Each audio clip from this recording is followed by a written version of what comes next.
Oh, she was. Not your sister-in-law. No, she.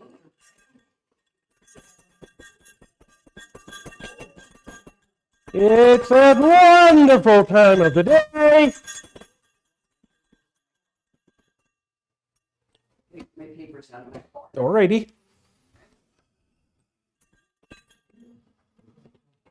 So, what's new with the crowd today? Anything that's on your collective brain cells is fair game for discussion. And we have a hand. Laura. I wanted to say, if you didn't see it, you missed one of the most fantastic, spectacular sunrises this morning. Oh, no, I agree. At least 50 minutes. Oh, yeah. It was gorgeous. It was, yeah. It was spectacular. Yeah, yeah. I would say all week. Really, all week it's been just phenomenal. Yeah. Usually it's for a while and then it's gone, but it was like 50 minutes. Yeah. Yeah. I better just watch. Yeah, the clouds and everything were just right. The sun was just right on the other side, and just and yeah. The moon set this morning too was really cool. Yeah, there were just kind of clouds, and then there were more clouds, and then there were kind of little, and it just real eerie, really spooky looking. Yeah. Very cool, very cool, very cool. I think it was a full moon. Looked to be pretty cool. Yeah, it looked to be a full moon. I agree, Harry. We want this nonsense to go away, don't we? Anything else? Okay, I have a subject on my brain that I would like to discuss with you for 20 minutes or so, maybe, if you have that much to say about it. I don't know.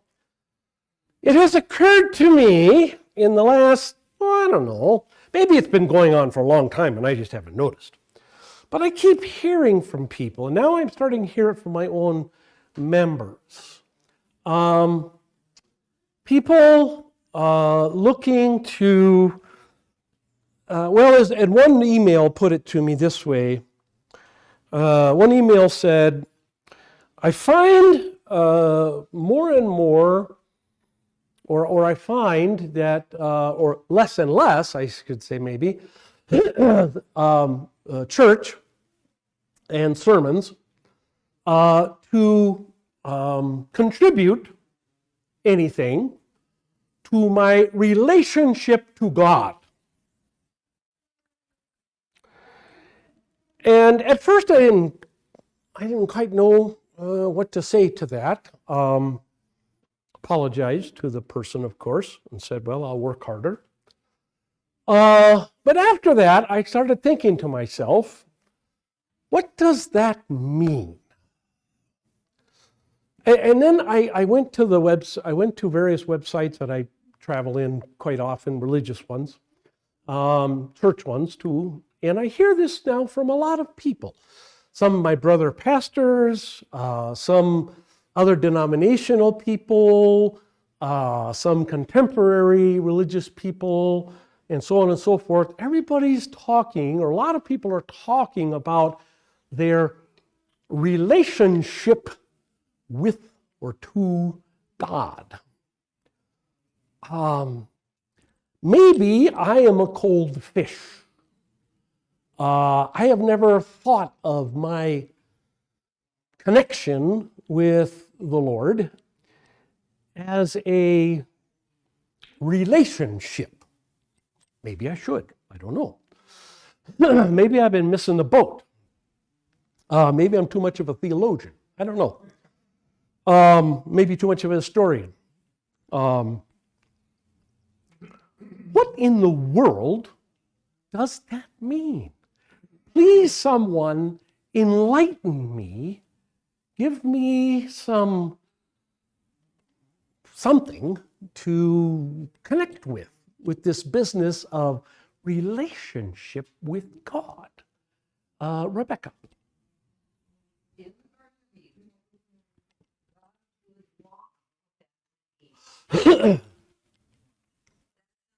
Relationship to me. Adam and Eve sinned and it broke that relationship. But when Jesus died part of it was to create peace between God and man. The relationship, I mean, you can have a relationship with a king as a servant. I don't see relationship with God as like, oh, we're buddies and we're gonna hang out together. Oh, okay. Relationship with God, to me, is to understand where I stand with God. Okay. That he has made me his child by the death of Jesus. Uh-huh. So I have a relationship with my parents Mm-hmm. that, so what you're concerned about, or what I would see a concern in that, is this whole let's get emotional thing. Yes. And so, so it's the same thing as when you have a revival. Everybody feels really good about it. Ah. Okay. See, you and I are on the same page. I remember a professor in seminary once saying, one of our more gregarious or progressive classmates mentioned about the walking with God. I want to walk with God now the way Adam and Eve walked with God then. And the professor says, well, I take my dog for a walk. How about that? That's kind of, see, my quote unquote relationship with God is that I am a creature, He is a creator. I am finite, He is infinite. I am powerless, He is almighty. I am sinful, He is holy. See, that's my relation. And He deigns to walk with me.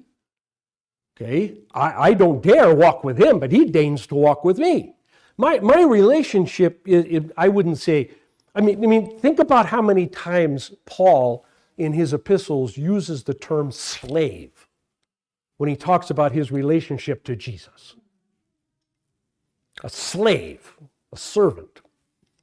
And the word servant in Greek there means the lowest rank of servant among all the ranks of servants in the Roman Empire at the time. Okay, the lowest. Okay. When Jesus washed the feet of the disciples, that was the lowest form of service. That would be done by the lowest servant in the household. Not by the head of the servants, not by the servant that helped in the kitchen, not the servant that educated the children, not even the servant that took care of the animals. This would be the servant whose job it was to clean up the dirt and to empty the bedpans and stuff like that when Jesus washed the feet. Okay? So that's the way I think of my connection, if you will, or my relationship, if you will, with the Jesus or God. Okay?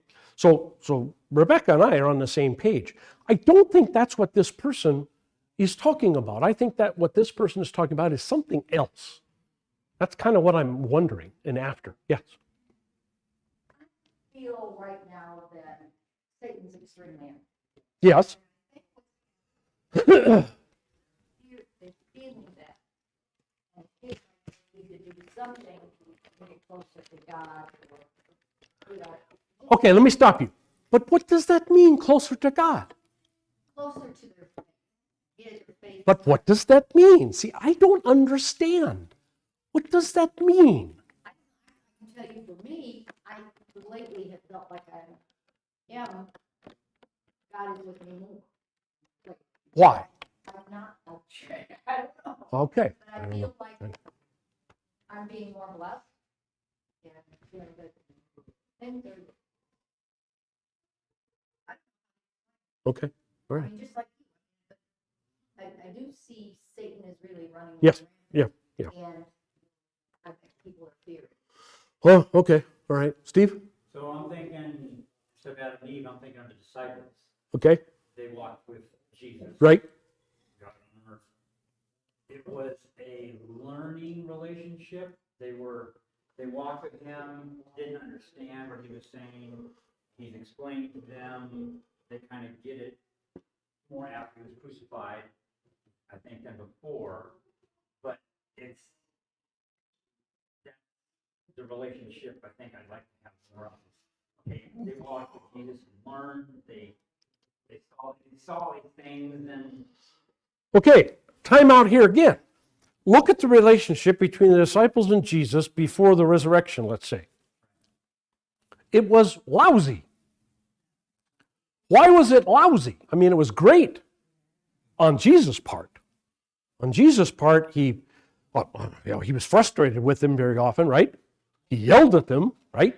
Told Peter, basically, go to hell, okay? Their relationship with Jesus was all messed up. I mean, right at the very last minute, they're still saying, hey, what are you going to make us kings in our kingdom? Jesus? And even after the resurrection, on the way up to the Mount of Ascension, hey, Jesus, now we get to be, I mean, think about that. Here's guys who walked and talked with Jesus for 3 years. And really had a terrible relationship with him. They had no clue about what this guy was really all about.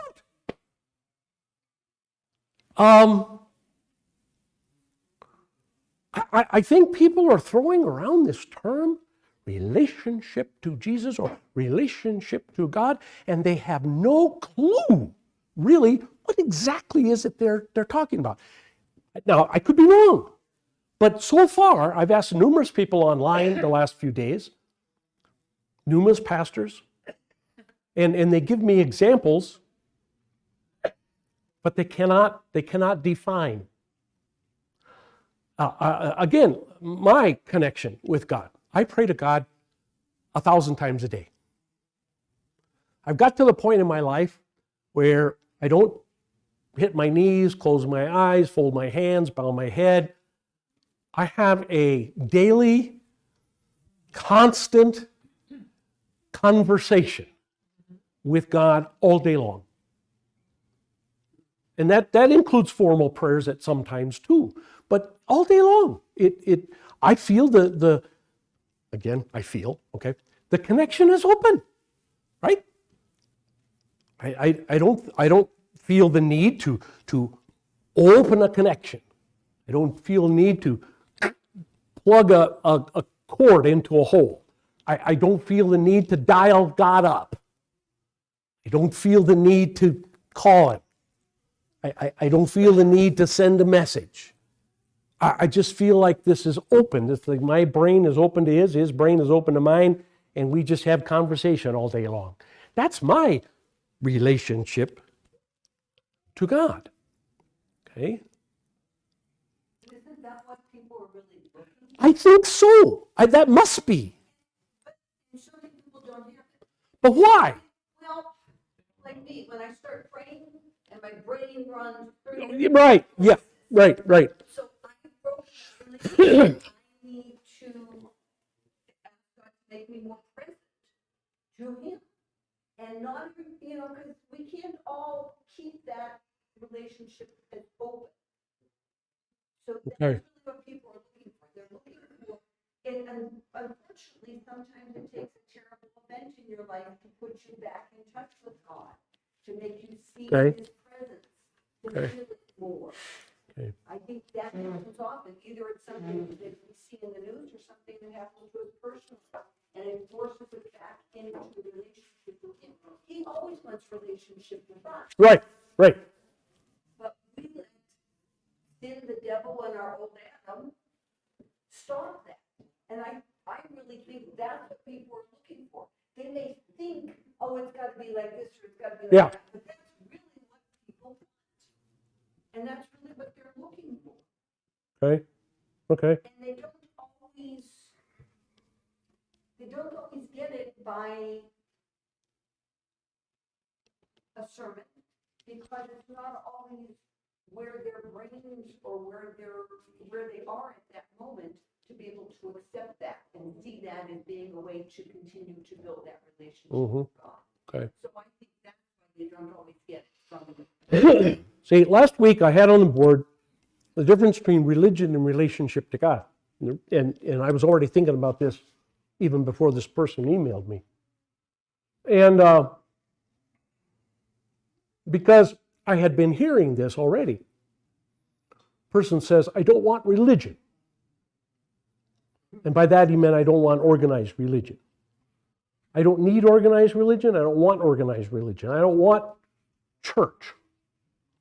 I want a relationship with God. Okay? As though the two are mutually exclusive. And of course they're not. You can have both. In some churches. It would seem that way, wouldn't it? My discussion last week was going to be, okay, isn't religion in the sense of the Western liturgy, which we preserve here, a relationship? Well, of course it is, because it's God to us to God, God to us to God, God to us to God. I mean, if you know anything about the Western Rite, and to be fair, the Eastern Orthodox Rite is much the same, and this includes Protestant and Catholic, or Roman, Anglican, etc. Everything that's liturgical. This would leave out the non-liturgical churches, really. But everything in the liturgical churches in the West is God starts out, puts his benediction on, or puts his invocation on us. We confess to him, he absolves us. We thank him for the absolution. He gives us his word. We thank him for the word. We respond in the creed. He gives us the sermon. We respond with the offertory. He gives us his body and blood. We return with the thanksgiving and the prayer of thanksgiving. He then puts his benediction on us. Boom, boom, boom, boom, boom, boom, boom. Now that's a relationship, folks. And when you see it that way, which I hope all of you do, all of my members do, if not, we need another liturgy Sunday. That's a relationship. Wow. I mean, that's a relationship. When you text somebody and they text back, that's a relationship. When you email somebody and they email back, that's a relationship. When you call somebody and they call you back, that's a relationship. When you talk to somebody, when you send them a letter, if you ever do that ancient thing anymore, and they send you something back, that's a relationship. When you say good morning to your husband or your wife and they say good morning back, that's a relationship. Right? Right, that's a relationship. Okay. So I think Rebecca's right. I think people probably have a relationship with their God, with God. They just probably don't recognize it. And it's taken me a long time, 25, 30 years anyway, to finally get to that point where both circuits are open all the time. Both circuits are open all the time. And I'll tell you something, a benefit of that. When you're fighting sin, especially pet sins, you know, those little sins that we have on a leash, that we think we're taking out once in a while, but really are taking us. Okay? Whether it's temper, vulgarity, profanity, blasphemy, lust, greed, worry, whatever. Okay? When you have both circuits open, and you understand that both circuits are open. My circuit to God is open, and his circuit to me is open. Both open at the same time. And stay pride open, okay? Pride open. When you have that, it really helps. It's an amazing help to keep you from those things. Because the words of Joseph, you know, are just, boy, right there at the tips of your brain cells. How can I sin and do this evil in God's sight? Okay? Or with the circuits open, in God's experiencing. I'm experiencing him, he's experiencing me at the same time. All the time, 24 hours a day, 7 days a week. And when you fall asleep in the middle of your prayer, as I do, almost every night, used to bother me. No longer bothers me. Now I think, how's a better way to fall asleep? If I wake up in heaven, so much the better. Right? It doesn't bother me no more. As a matter of fact, it solves insomnia real quick. It really does. So I think society has begun using, or started maybe a long time ago, I don't know, but it's using this word relationship in a different way than what I was used to. They're looking for something more than what I think of. But Rebecca's point, I think, is real well. What I enjoy, and I don't say that braggadocio, okay? I don't say that bragging in my great faith or anything, but just meditating and concentrating on who am I and who is God. And finally understanding that he reads my mind. And he doesn't just read my mind once in a while. He doesn't just read my mind twice a day when I'm praying to him. He reads my mind and all 8 billion other minds. God reads 8 billion minds 24/7, 365. Believers, unbelievers, whatever. He reads 8 billion brains, 8 billion minds every second. And I think once that kind of sinks in, then the only thing that matters is, who is he to you?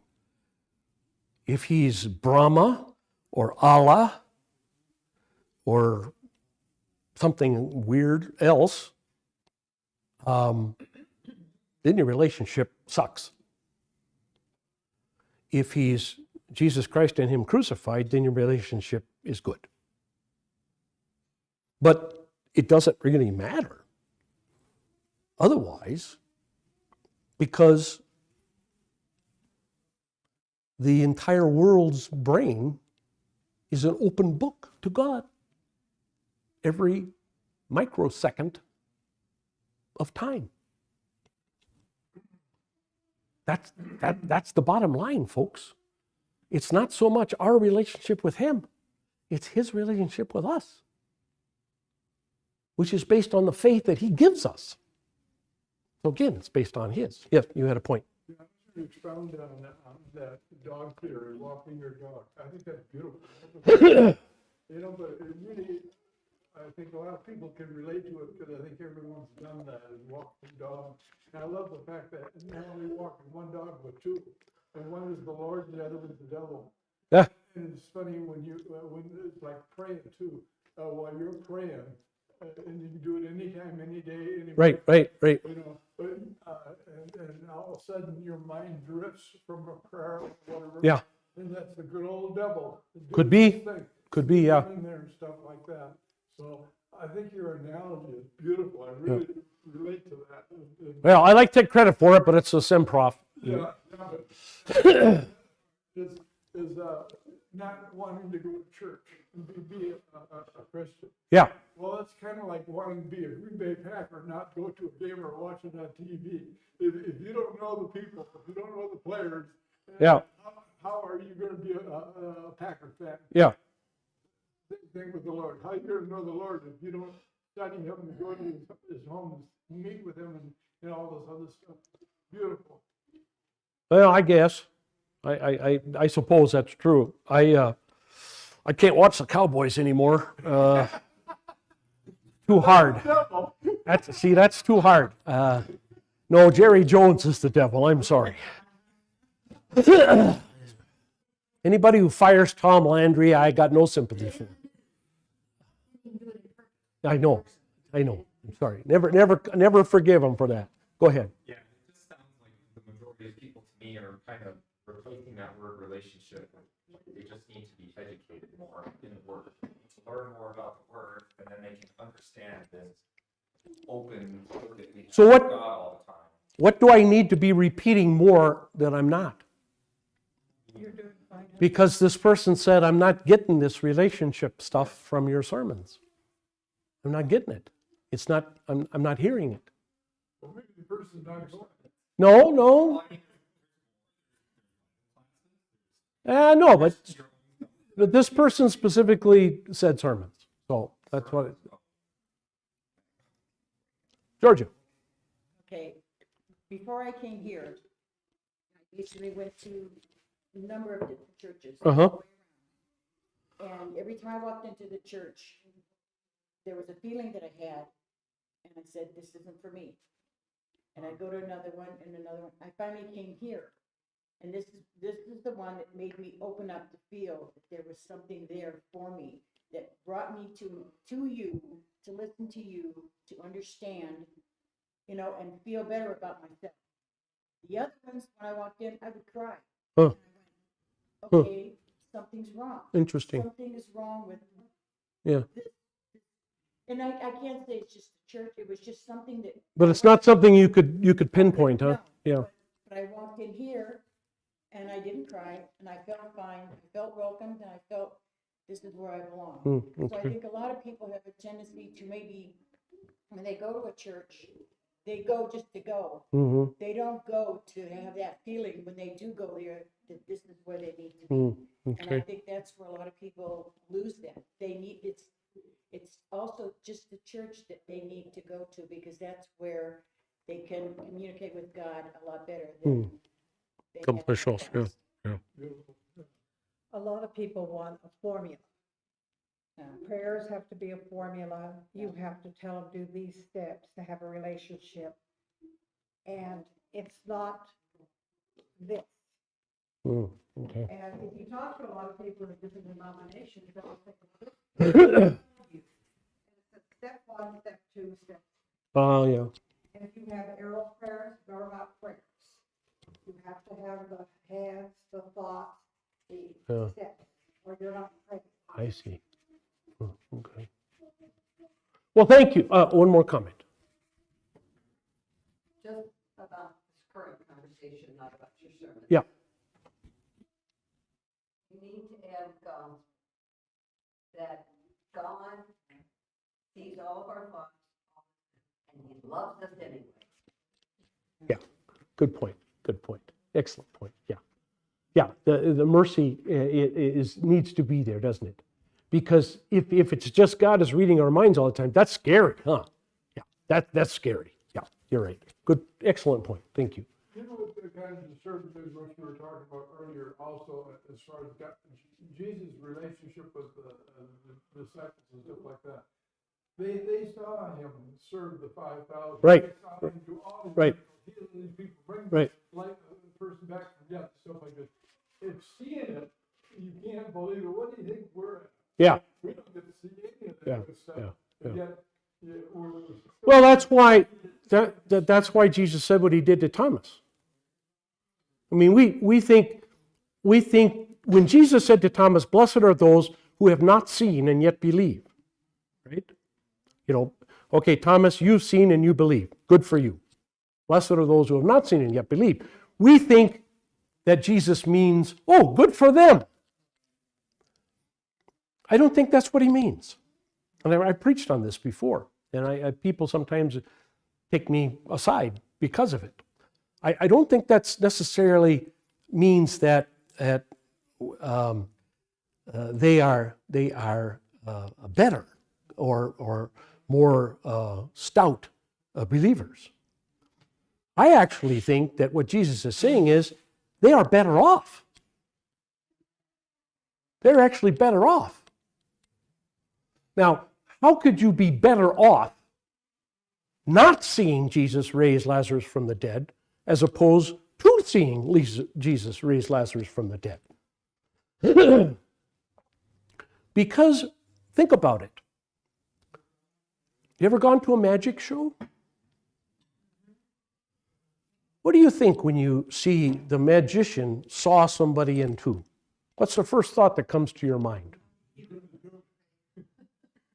How does he pull this off? In other words, you know the woman is not bleeding to death. She's not having her spine sawed in two by a saw. You know that, don't you? You're just going, wow, how did he do that? Okay? When you go to the movies and you see a planet explode on the screen, okay? Or you see a man fly through the air. What do you think? What do you really think? You don't think, that's pretty cool. They found a guy who can fly through the air. That's not what you think. You think, how did they do that?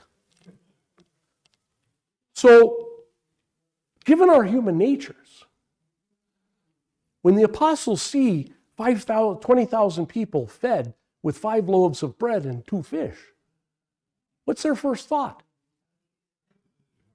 How do you pull this off? Where's the trick? How many people do you think it was around that Lazarus' tomb when he came out, thought to themselves, yeah, he just fainted. And he was his infection or whatever, his wrappings were stinky already, and so that's why he stinks. Or whatever. 4 days later. Yeah.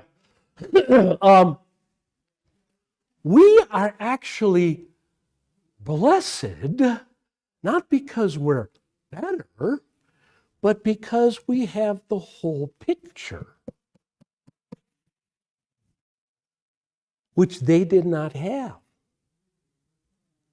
I mean, if you're one of the 12 disciples, you're lucky if you ever even got to see, much less hold in your hands, an entire book of the Old Testament.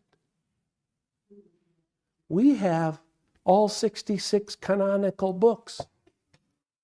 The most attested to text in all of human history, by far. You know, people quote Sophocles, people quote Aristotle, people quote Plato, people quote Dionysius, people quote all kinds of ancient scholars and whatever, Hippocrates.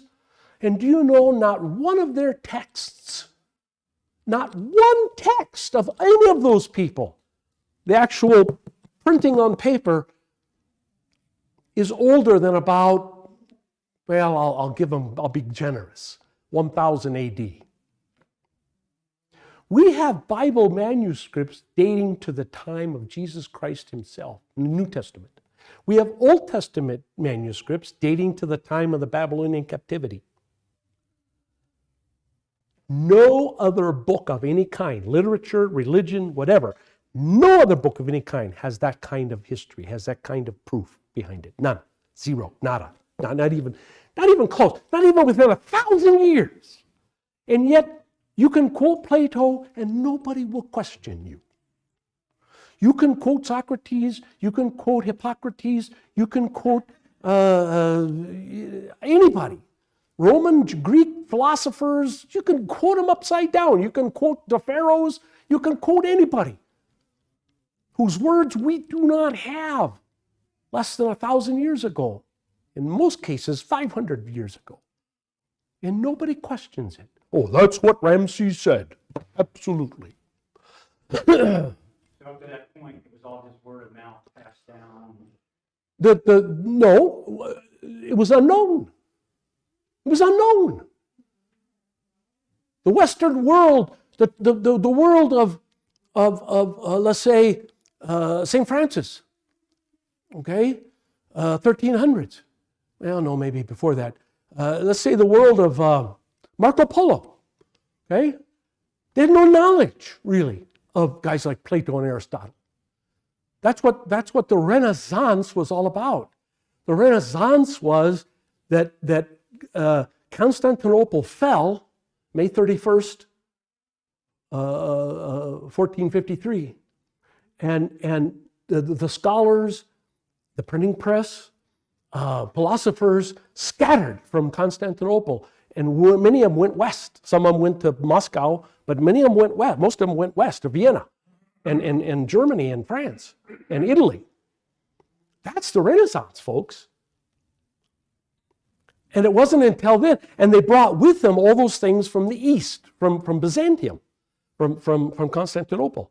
And what did they bring? They brought papyri and scrolls of what? Of Plato and Aristotle that have been copies of copies of copies of copies of copies of copies of copies of copies for the past 1,500 years.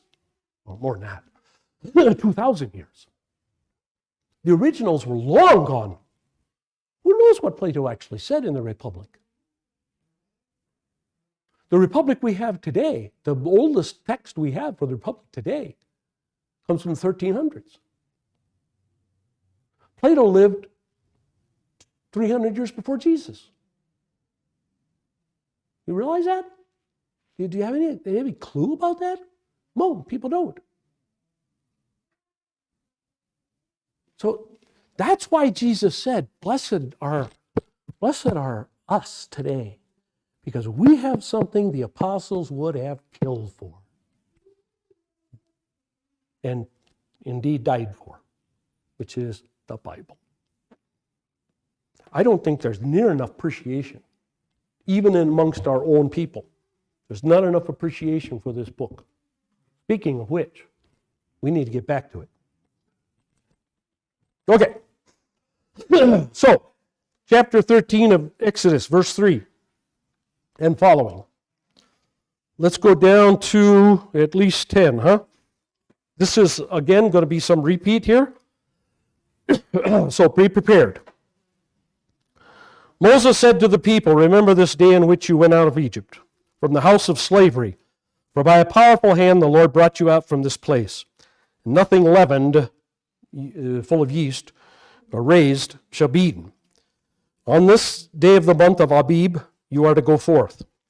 It shall be when the Lord brings you to the land of the Canaanite, the Hittite, the Amorite, the Hivite, the Jebusite, which he swore to your fathers to give to you, a land flowing with milk and honey, that you observe this rite in this month. For 7 days you shall eat unleavened bread, and on the 7th day there shall be a feast to the Lord. Unleavened bread shall be eaten throughout the 7 days, and nothing leavened shall be seen among you, nor shall any leaven be seen among you in all your borders. There is some discussion whether borders here is borders of the country or borders of the house. We'll talk about that in a minute. You shall tell your son on this day, saying, it is because of what the Lord did for me when I came out of Egypt. And it shall serve as a sign to you on your hand and a reminder on your forehead, that the law of the Lord may be in your mouth. For with a powerful hand the Lord brought you out of Egypt. Therefore you shall keep this ordinance at its appointed time from year to year, or basically forever. So look at our notes. In this section, Moses is actually addressing the people of Israel on the very day of the Exodus itself. The day ended many centuries, at least 4, almost 5, of slavery for the Israelites. It was truly the birthday of a nation, similar but much more dramatic than our Declaration of Independence in 1776. Plus, the Israelites were not only leaving Egypt, the land of slavery, they were going to Canaan, the promised land, the land of freedom and abundance, the land flowing with milk and honey. In Egypt, they had been slaves. In Canaan, they would be the masters. In Egypt, they were the victims of the power of darkness. In Canaan, they would be judges and executioners over nations that God had spared for just this time. Moses and the Lord also reminded the people that where Egypt had basically been a desert place that was only made to thrive by the continued flooding of the river Nile, Canaan was naturally fertile and a land of plenty. It had lush pastures for cattle and abundance of fruits and grains. Thus the people were given the full picture of God's plan of salvation. His picture was set in the context of the oath that God had sworn to the patriarchs. His promise guaranteed freedom, dignity, and rich provisions. There is also suggestion of hard work, struggles, battle, and eventual victory. The mention of the 5 nations that inhabit Canaan remind the people that those who presently occupy the land will have to be conquered and destroyed before Israel can live there as God intended. Unfortunately, the The children of Israel had a short memory when it came to this part of the fulfillment of God's promise. Isn't this often the case? More to the point, the memory of the Passover and Exodus and their meaning cannot be kept alive merely by the observance and explanation of a ceremony. Unless the eating of the Passover and the Feast of Unleavened Bread is backed up by a life, circle that word, life, that demonstrates the values that are represented in the ceremony, the passing on of the tradition will be meaningless.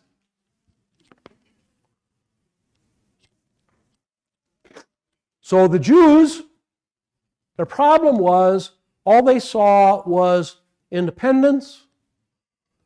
All they saw was how special they were, chosen they were. Okay? All they saw was the benefits of being children of God. They did not see the responsibilities.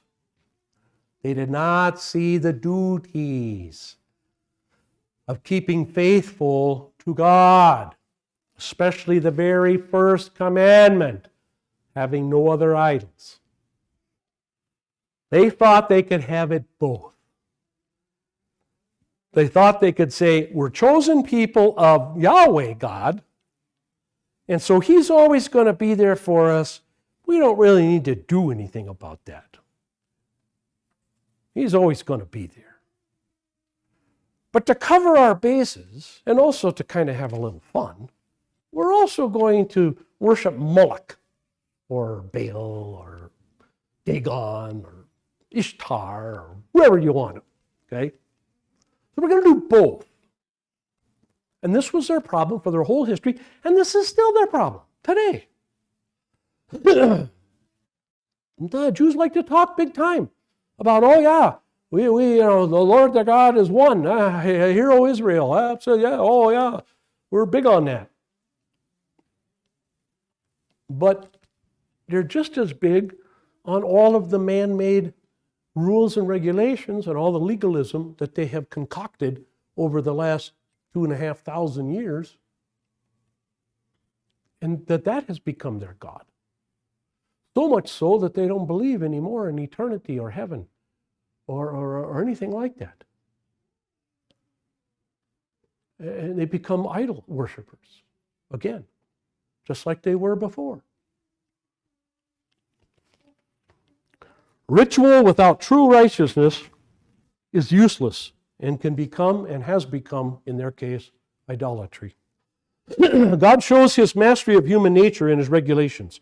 Children will ask questions based on what they see, and children have a good eye for discrepancies and inconsistencies, not to mention sheer hypocrisy. God intends His parent-child dialogue to be beneficial for both. So God says, hey, when your kids ask, they're going to ask, hey, what is this? Why are we doing this? Why are we killing this nice lamb instead of letting it grow up and eating it when it's big, or using its coat, its fur or whatever, wool? Sorry. Why are we doing that? And what's with this bitter herb? Ugh. And we like the applesauce. That's pretty cool. But yeah, we don't like that stuff. And why the 5 glasses of wine? Wine's fine, but what's with that? And what's going on with this stuff? I don't get it. And so this gives you an opportunity. This is the mortar without straw. This is making bricks without straw. This is the bitter tears. The salt water is the tears, and the bitter plant is the bitterness of being enslaved. And the lamb gives himself so that we can live, or you, the firstborn, perhaps, can live. And so wow, that's pretty instructive. But when it gets to be rote memorization, when it gets just to be a story, when it gets to be, I and my mother, I and mother with the wool cap, and looking out on the lawn, and Donner and Blitzen, right? Is that what the Passover story is to the Jews? Pretty much. It's the night before Christmas. That's the way it's looked upon in most Jewish families today, except for the very Orthodox. The legend, the myth. You can find, go online sometime and find Passover booklets. They'll want to sell you. There's all kinds of publishing houses out there that want to sell you a Passover booklet. Here, you can do the Passover at home. And you will find in the instructions, now understand, this really didn't happen. There's no historical proof whatsoever. There's not a shred of proof anywhere in Egypt that this ever took place. But it's important to our people. So we have to go through this thing. You don't need to tell that to your children just yet. Wait until they're older.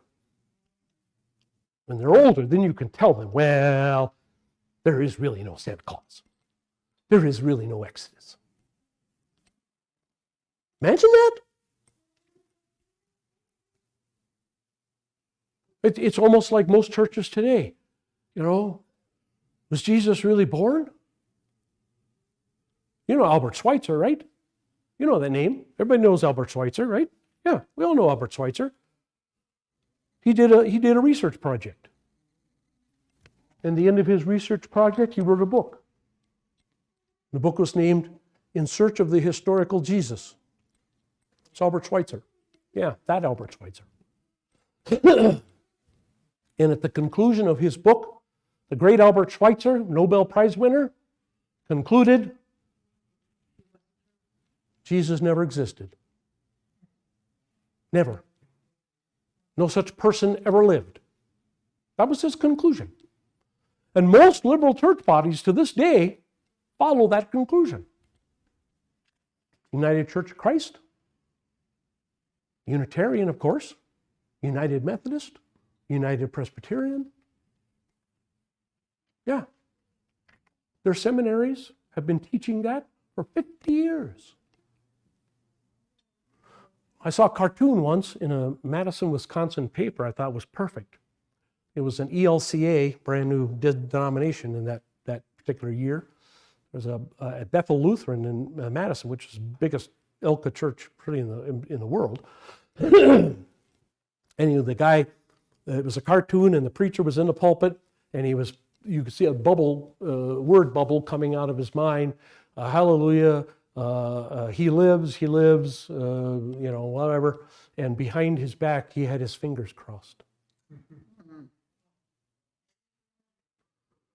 And the pastor, I used to get the paper, and so I followed this.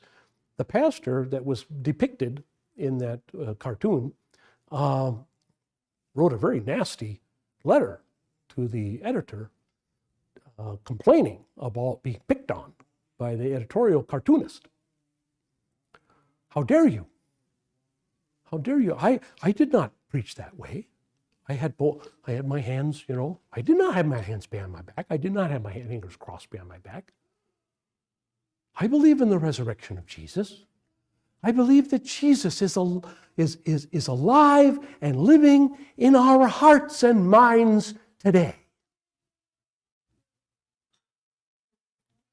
And then somewhere else in the letter, I forget how it came out, but he said, it doesn't matter if his bones are still resting somewhere hidden in Palestine. Again, he lives in our brains. He lives in our hearts. He lives in our love for each other. La, la, la, la, la, la, la, la, la, la. And of course, the editorial cartoonist wrote back and said, that's why I put your fingers crossed behind your back, mister. We're not stupid. We know what resurrection means. Resurrection means you actually came back from the dead. So how can you say he's risen when you truly believe he's not risen? So Jews today, folks, again, for the most part, are the same way. And Christians by name, Christian denominations by name, are the same way. And so they put on great Easter services, and they put on great Christmas pageants, and etc., and so on and so forth, and Ash Wednesdays, and Maundy Thursdays and this and that and Good Fridays and whatever. They don't believe a syllable of it. They are liars and hypocrites. Nobody calls them on it. It's amazing. Fascinating. God shows his mastery of human nature in his regulations, as I say, are not only do children need to learn the foundation for their parents' life of righteousness, but a parent who lived otherwise will have a hard time answering the oft blunt questions of their children. Hey, Mommy, how come you lied to that man? Right? Mommy calls up the jury foreman or the courthouse. She tells her son, now you be quiet when I'm on the phone. Hello? Yeah, this is Mrs. Smith. I'm sorry, I can't come to jury duty today. Gee, Mommy, how come you lied to that man? Wasn't nice. You tell me all the time not to lie. I'm not ever supposed to tell a lie. Shh, quiet. Go away. Right? Right? So by God telling the Israelites, repeat this with your children. God knows children. And God knows that children will see if they say one thing and they do something else. And so there's always that good possibility that the children can kind of, the adults back to righteousness. God can kind of use them for that purpose. Very sadly, the history of the nation of Israel does not show that the parents made much of an attempt to follow God's righteous decrees. Passover was not celebrated on a regular basis, just as the Sabbath wasn't. As a matter of fact, most of the ceremonial laws were not kept on a regular basis. Some never. I've told you before, the year of Jubilee was never celebrated, not once, not one time in the entire history of the people of Israel. Not once. Their ceremonies were celebrated only spasmodically, periodically, and only during certain kings' lives when the kings really forced the people to. Sad. In fact, far too many children were even consecrated not to the one true God, but as burnt offerings to the horrible idol Moloch. Rather than celebrate the Passover, rather than celebrate the other festivals, the Israelites would take their children and burn them alive in the idol fires of Baal and Moloch. Sacrifice their living children into the fire to watch them burn alive. That was on a regular basis. Stupid. Human nature, my friend. Human nature. That same God, supposed God, Moloch, also had them able to enjoy, if you want to use that word, temple prostitutes. So I guess they might say, take the good with the bad. Cost us a couple of kids. That's all right. Boy, we get to have whoopee.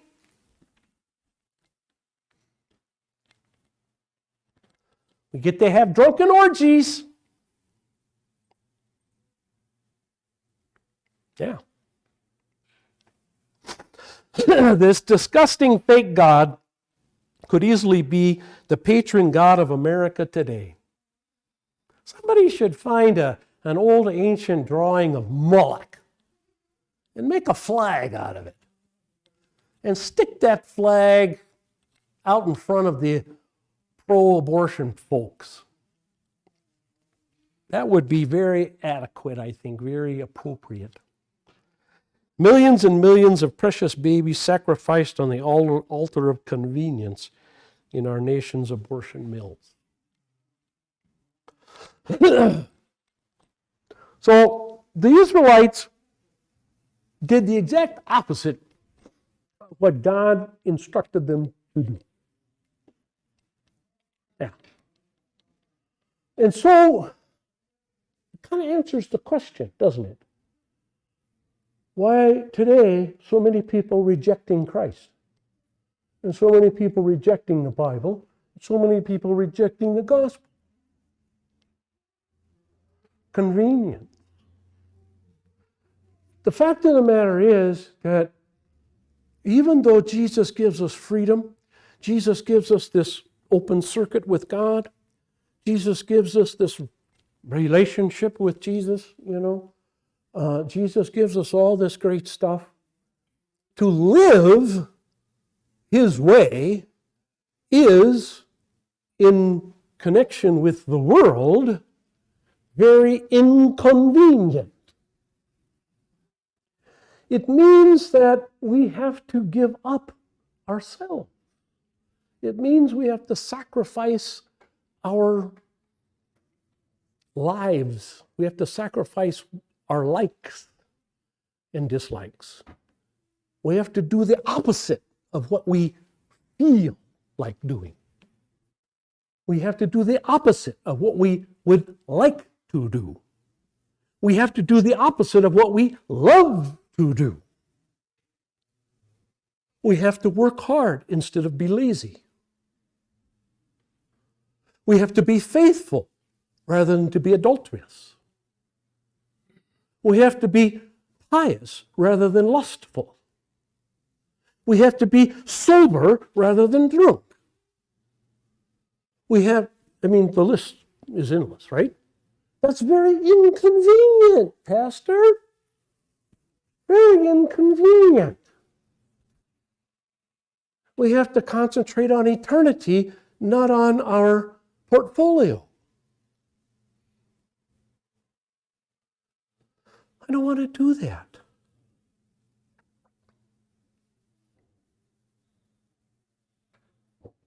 I want to concentrate on fun. I want to concentrate on good times. I want to concentrate on entertainment. I want to concentrate on experiencing the world. I want to concentrate on fulfilling my bucket list. Nothing wrong with bucket lists in particular, but that's what I want to concentrate on. I want to concentrate on those things. I don't want to concentrate on having a mundane, boring life of hard work, faithfulness to my spouse, rearing my children according to God, being loyal to my employer, etc. Yeah, I don't like that stuff. I like the other stuff. So, what is another idol to which American parents tend to dedicate their children? Yes, ma'am. Oh, big time. Oh, man. Boy, have I become a real sports hater. Man. As a pastor, if I hear one more time from somebody, I'm sorry so-and-so can't be there, or we can't be there in church this weekend because so-and-so has a motocross race, or so-and-so has a soccer game, or so-and-so has this, or whatever, if I hear, I will puke my guts out. I just get so tired of it. I get so tired of it. And from good Christian people, from really fine, upstanding, biblical, conservative, confessional, Lutheran parents who ought to know better. But they don't. And you know, I hear it even from our parochial school people. Not so much the Sunday thing, but anything else. Well, no, we don't like to give them too much memory work or catechism work before a basketball tournament. What's the difference? What's the difference? they're starting to talk, you may know, or maybe some of you may have heard, they're starting to talk about putting a Wells Lutheran High School in Tucson. Over my dead body, of course, but I have nothing to say about it. Anyway, they're having meetings and they're talking about buying land and all this kind of stuff. And right away, right there on the agenda with everything else is to make sure that it has sports teams. Make sure that it has sports facilities. Make sure that it has funding for a football program and basketball program and swimming program and tennis program and golf program and yada, yada, yada, yada, yada, yada. I said to the guys, you're just playing in to the American obsession with sports. You guys whose Sunday attendance has been cut in half during football season and who moan and groan about it all season long. And here, oh, look what you're doing. You're just feeding the beast. You're just feeding the monster. Stop feeding the monster.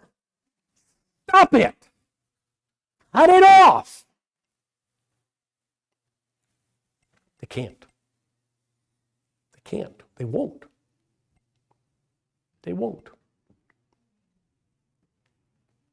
Anything else that we dedicate our children to that we really ought not? Well, no, I wish. Well, we put them in front of a computer screen, internet, TikTok, whatever that is. Still haven't watched anything on that stupid thing. Twitter, Instagram, Facebook, Yahoo, I don't know, Yahoo's still around, Yahoo, I don't know, YouTube, Google, et cetera, et cetera, et cetera, et cetera, et cetera, et cetera. Well, yeah. What else?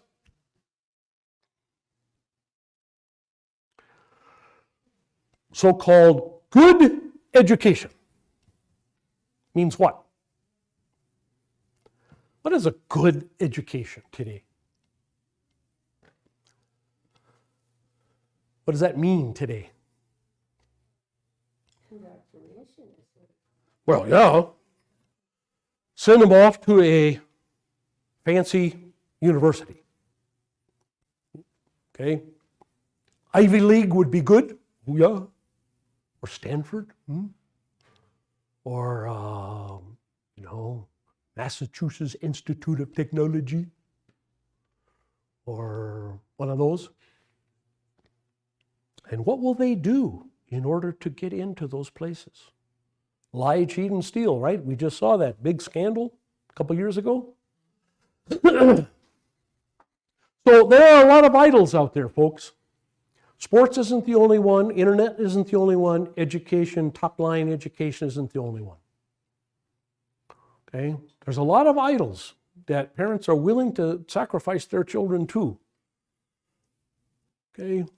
Rather than church, or rather than God, or rather than the Bible. And if we're going to turn around our society, we have to turn that around first. Speaking of children, just a real quick thought. We got a few minutes yet before we go on. Just read something the other day. Thought very interesting. For the first time in history, recorded history, known history, for the first time in recorded history, a first world country, first world, second world, third world, okay?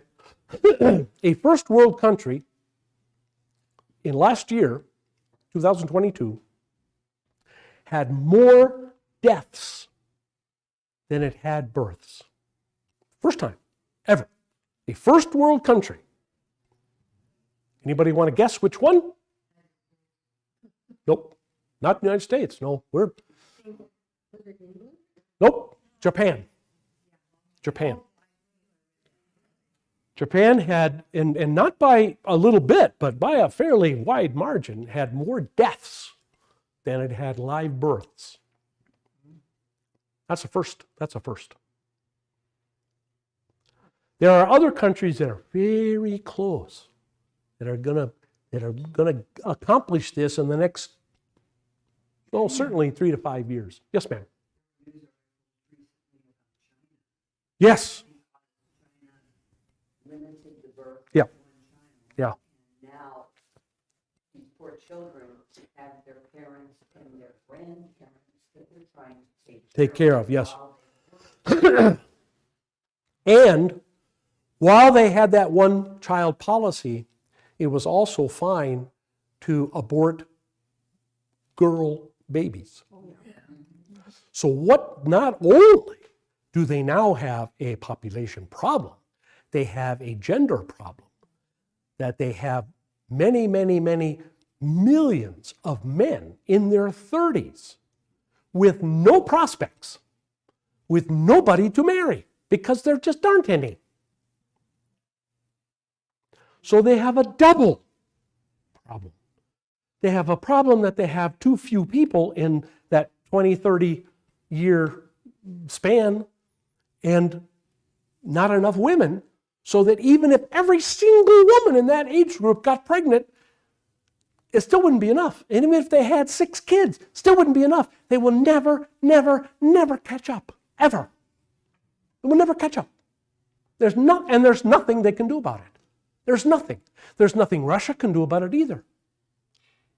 There's nothing Italy can do about it. There's nothing France can do about it. There's nothing Germany can do about it. There's nothing that Britain can do about it. The only thing keeping any of these civilizations going is anybody? immigration. Immigration. And the immigrants are Muslim. And they are having babies like salmon eggs. I mean, yeah, Non-Muslim countries as well, like the Philippines, they're great. yeah, that's true. People. Yes. The Philippines, good Romans they are. They're keeping their head, they're keeping the Christians nose above water. I remember when I was in Hong Kong, there were so many young, mostly Muslim, but also Filipino ladies who were taking these elderly people out because that's what they did. They had Yes. live-in helpers who took care of the house, Yes. took care of the aged care, Yes, yes, and they were everywhere yes. because that's all they had. They weren't enough people otherwise. I am not ascribing any certain great intelligence to the Democrats or President Biden. Actually, not at all, because he's actually the other way. But the Democrats who are pro-immigration, illegal immigration, okay? I'm not ascribing any brains to them at all, that they're doing this on purpose. But I will tell you that without that, we would be in terrible trouble. And I mean terrible trouble. You all didn't grow up on a farm in the West like I did. And I can tell you, having gone with my father down to recruit lemon pickers, and how difficult that is. If you're concerned about this last time, his last year when lettuce got to be $1, $2 a head, be prepared for $5 a head lettuce real soon. Because the number of workers is shrinking. Yeah. We've had these issues in the past. How many years ago was it when Trump first put some of this stuff out and there were fields in South, the Atlantic South coming this way? Florida especially, That stuff just rotted off. rotted in the fields, yeah. Because they tried to get Americans to do that. Wouldn't do it. They would go out for, Well, now we don't have the numbers. But even when we had the numbers, they wouldn't do it. I'm not doing I'm not doing that. You mean bend over? Bend over for 8 hours a day? I've done that. Again, I was much, much younger. It's not fun. All right, we'll pick it up at this point. Letter V. Next time.